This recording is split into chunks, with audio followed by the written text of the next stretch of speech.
Pegasus जासूसी विवाद को लेकर आए नए खुलासे के बाद विपक्ष केंद्र सरकार पर हमलावर हो गया है। न्यूयॉर्क टाइम्स की इस रिपोर्ट के बाद विपक्ष ने कई सवाल उठाए हैं।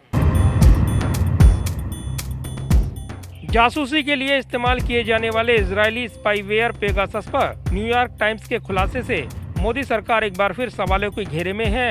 रिपोर्ट में दावा किया गया है कि केंद्र सरकार ने साल 2017 में एक डिफेंस डील में मिसाइल सिस्टम के साथ इसे खरीदा था। यह डील $2 बिलियन की थी।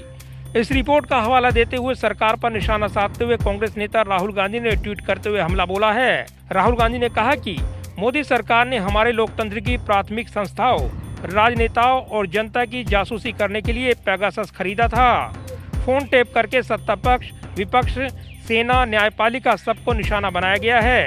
ये देशद्रोह है। मोदी सरकार ने देशद्रोह किया है। पेगासस डील के इस नए खुलासे पर राज्यसभा में नेता विपक्ष मल्लिकार्जुन खड़गे और कांग्रेस नेता रणदीप सुरजेवाला ने भी साझा प्रेस कॉन्फ्रेंस करते हुए हमला बोला।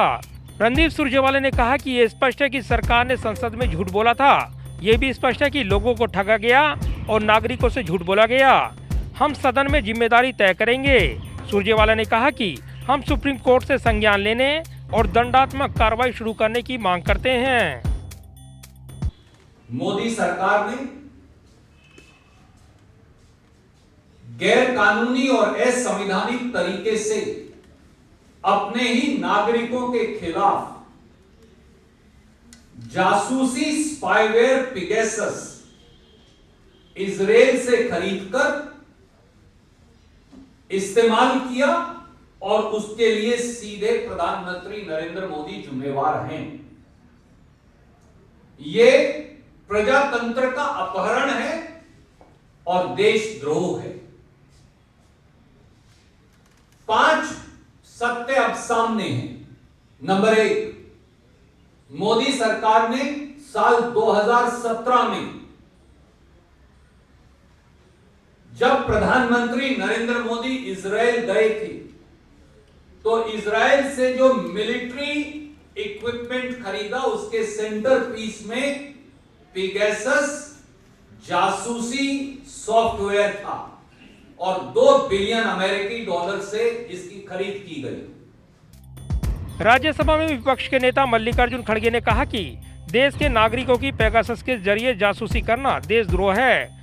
कोई भी कानून के ऊपर नहीं है और हम सुनिश्चित करेंगे कि न्याय मिले। मल्लिकार्जुन खड़गे ने कहा कि संसद सत्र के दौरान हमने इसे जोर शोर से उठाया था, तब हमारी बात नहीं सुनी गई, लेकिन अब पेगासस जासूसी की बात साबित हो गई है। लेकिन ये हमारी प्राइवेसी भी मोदी सरकार ने छीनने की पूरी कोशिश की और छीन भी ली, क्योंकि बहुत से नाम जो सुरजेवाला साहब ने आपके सामने पढ़े हैं तो बड़े बड़े नेताओं के और जहाँ जहाँ इलेक्शन चल रहे थे खासकर उस एरिया के नेताओं को भी उन्होंने डे टू डे क्या चलता है इसका उन्होंने। पेगासस मामले पर आए इस नए खुलासे के बाद बीजेपी सांसद सुब्रमण्यम स्वामी ने भी कहा कि मोदी सरकार को न्यूयॉर्क टाइम्स के इस खुलासे का खंडन करना चाहिए। दरअसल न्यूयॉर्क टाइम्स की इस रिपोर्ट के मुताबिक भारत सरकार ने साल 2017 में इजरायली कंपनी NSO ग्रुप से जासूसी सॉफ्टवेयर पेगासस खरीदा था। इस सॉफ्टवेयर को 5 साल पहले की गई $2 अरब की डिफेंस डील में खरीदा गया था। इसी डिफेंस डील में भारत ने एक मिसाइल सिस्टम और कुछ अन्य हथियार भी खरीदे थे। साल भर की लंबी जांच के बाद अखबार ने बताया कि अमेरिकी जांच agency federal bureau of investigation FBI ने भी ये सॉफ्टवेयर खरीदा था। FBI ने घरेलू निगरानी के लिए सालों तक इसकी टेस्टिंग भी की, लेकिन पिछले साल इसका इस्तेमाल नहीं करने का फैसला लिया गया। बहरहाल पेगासस जासूसी के इस नए मामले ने भारत के संदर्भ में हलचल बढ़ा दी है। जाहिर है 31 जनवरी से शुरू हो रहे संसद के बजट सत्र से पहले आई इस रिपोर्ट ने सियासी हलचल बढ़ा दी है। इसको लेकर सत्ता पक्ष और विपक्ष के बीच नया टकराव देखने को मिल सकता है। कैमरामैन पवन शर्मा के साथ प्रदीप कुमार, टोटल न्यूज़, दिल्ली।